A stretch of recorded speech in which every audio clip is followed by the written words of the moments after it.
Hey everybody, Chris Negley with Elegant Estates. Just want to do a quick video on how we prepare our sidewalks, our poured concrete sidewalks for general maintenance cleaning.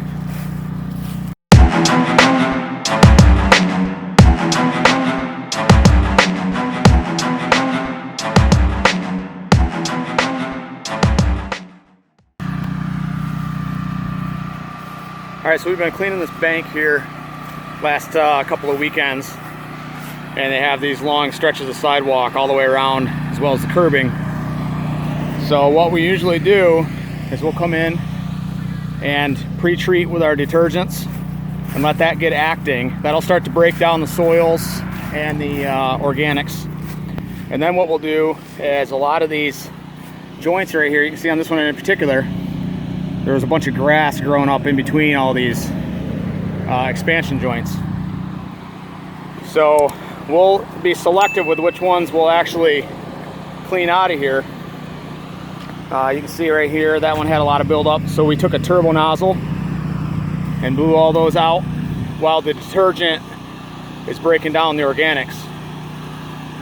So we'll let that sit for a little while we take our surface cleaner over here,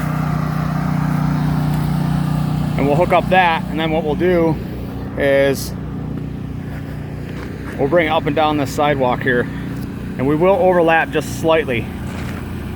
So we'll probably take 4 passes on this one. It's a pretty wide sidewalk, so we'll do 1, 2, 3, and then there'll be a little bit left. Now when we do the surface cleaner, it's important that we use, especially on some of these older sidewalks here.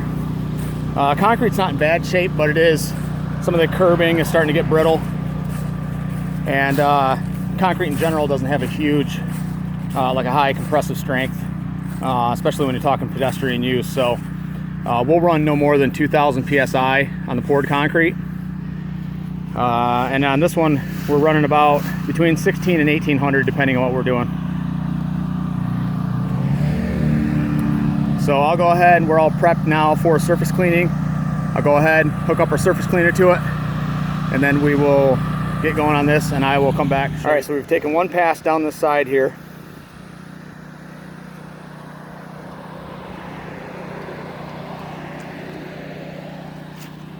And you can see how well that cleans. And this is old concrete right here, or fairly old. So what may look clean, initially dry, once you get it wet, run the surface cleaner down there, you realize how much soils and organics are actually on there. So we'll finish this up with the surface cleaner, and then I'll show you what we will do at the very end after we rinse.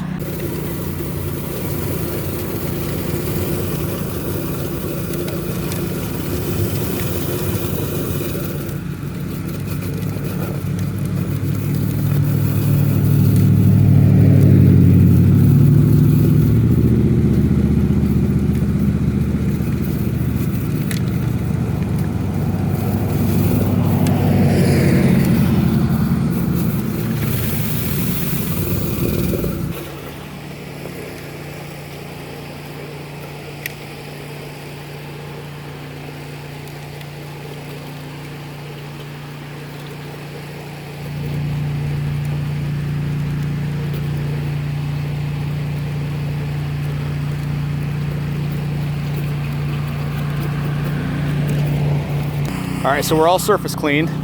Now our next step is to wash all this sedimentation off of here. And I usually just do a bell valve rinse. Our rig is an 8 gallon a minute, so it puts a good degree of water on there. We don't have to use pressure or anything. We've already done the cleaning, we just need to rinse it off. And then that'll also expose any areas where we may not have overlapped, or if there's anything that's still along the edges here that we can clean up with a wand after we rinse.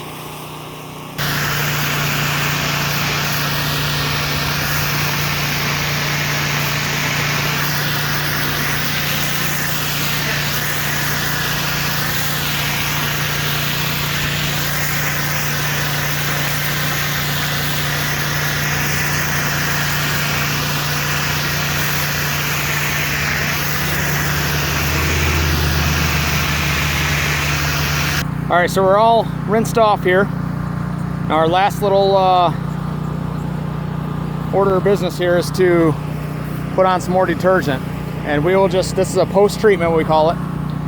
And that will actually just dry right on there, and it'll continue to clean any of the deep set-in organics that didn't come up with the initial cleaning. So it's just kind of an added benefit. Once we're done cleaning, we just leave this here.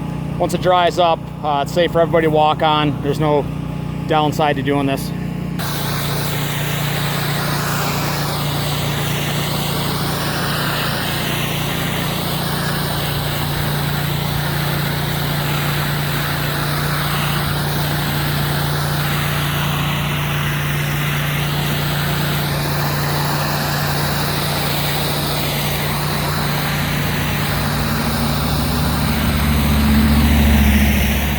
All right, so there we go. We got post-treatment on.